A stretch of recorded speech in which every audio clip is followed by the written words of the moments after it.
Now, imagine that very same feeling, but for a child. Yeah, Wendy, how does a kindergartner learn to read, write, or even function for that matter without food? And the obvious answer is they can't, and they shouldn't have to. In this special Full Circle report tonight, ABC Action News reporter Michael Paluska introduces us to the everyday heroes working behind the scenes who are relentless in their pursuit to end child hunger. There is an unbelievable effort across the Bay Area to make sure that our kids don't have just access to food, but nutritious meals. And for this report, we talked to a dozen people, traveled to 2 elementary schools and a nonprofit across 3 counties, Pasco, Pinellas, and Hillsborough. And what we're learning is that kids have been hungry for a very long time, but COVID-19 has made it 10 times worse. Behind this smile, a story of an 11-year-old girl who loves soccer but can't play on a team because of COVID-19. Under this mask, a kid who stepped up to help his family when money was tight. Don't get tagged! On this field, a future running back in the making. And at this table, a 12-year-old known to his friends as a hero. Oh, remember how Mr. Neal said that you saved your grandma's life? I did that too. So she was stopped breathing, so I had called the ambulance directly to our house. Yay! And wouldn't it be great if they could just be kids and not worry about all the adult stuff? Darren, Parker, Michael, and Tyree are all part of the Pinellas County Sheriff's Police Athletic League, a nonprofit operating in one of the highest poverty and crime areas of the county. I got great kids here at PAL. You know, people hear police and they think bad kids, and it's quite the opposite. What I have is good kids, some of them living tough lives, all looking for a better life. Neil Brickfield is the executive director of the program. In the past year, they've partnered with Feeding Tampa Bay to get his kids hot meals. The food element is huge. Sometimes they come in grouchy, right? You know right away. Miss Madison, is there any leftover bread? Some of these kids, if they didn't have this meal tonight, wouldn't have a meal at home? Undoubtedly. You can tell that some of the same ones always fill up every night before they head home.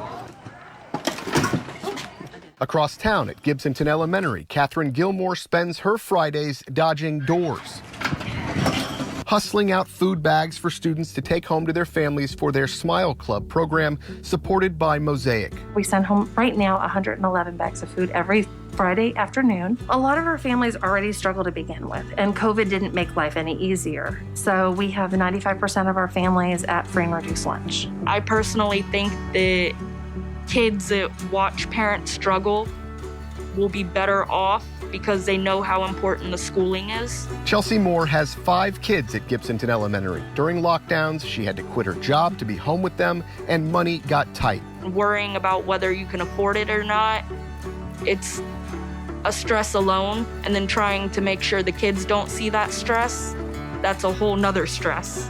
Then in December, tragedy hit the family. Her father dying of pancreatic cancer. Moore stopped working again. Her son Clayton filled the void. My oldest son, before my dad passed away, he would do work for my dad. And when he knew we ran out of toilet paper and we didn't have the money, he would loan us his money to get toilet paper. Tell me how your son felt when he was able to help you. I bet he felt good. He did. He felt very good. He was so proud. It felt good to know that even though he's 11, he was there to help, but it felt better when I could pay him back. We're a school family, we take care of each other. This one says 8 minus 6. Darcy Griffin teaches first grade at Gulfside Elementary in Pasco County, and she is on the front lines of hunger. It's heartbreaking, but it happens. It happens every class, every day. Gulfside is very unique. They offer dental and medical care for students on site, and they are part of Feeding Tampa Bay's Feeding Minds program. The first kid that came in he came right in and he almost got in the door and he's like, Miss Griffin, I'm starving. And I'm like, what? You need to go get breakfast. If you could be in every school, Feeding Tampa Bay could fill it with food. Yes, that wouldn't be a problem. Absolutely. You know, if we have enough sponsors to make it available, you know, the food exists. Hunger is not a problem of scarcity. It's a problem of logistics. we can absolutely get the food to children who need it. Matt Spence is the Chief Programs Officer. We met him at Gulfside. That's one of the 41 schools in the Bay Area that participate in the Feeding Minds program, which to date has served more than 1.1 million meals, 250,000 delivered hot after school, and that's still not nearly enough. Yeah, that's what keeps you up at night, right? And we know that the need is beyond what we can meet in this current day.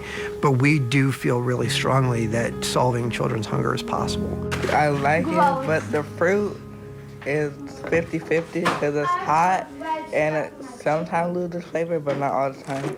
How was the chicken today? It was great.